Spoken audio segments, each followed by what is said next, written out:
Last Sunday, a flood of congratulatory messages poured into Armenia for its Independence Day from world leaders in the US, Russia, and beyond. This week, a heavy silence marks a grim anniversary. On September 27, the 5th year of the war's start is being mourned. It was on this day at 7:10 a.m. that the nation woke up to a nightmare. News of a catastrophe ripped across the internet. Azerbaijan had launched a full-scale assault along the entire line of contact with Nagorno-Karabakh, igniting the brutal 44-day war. For 44 agonizing days, multiple attempts to broker a ceasefire were shattered by renewed Azerbaijani offensives.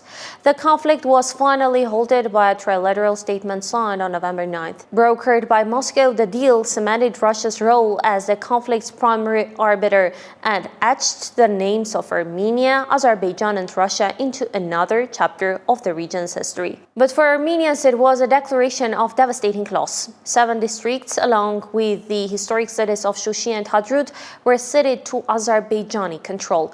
What followed was a campaign of ethnic cleansing, a war crime that many say was never called by its name. The aggressor was never called the aggressor. The tragedy, however, was far from over. 3 years later, after a crippling 10-month blockade that starved the population, Azerbaijan launched a final devastating assault on September 19th.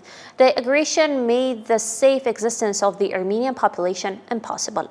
The people of Artsakh, who had endured 4 wars, were forced to flee.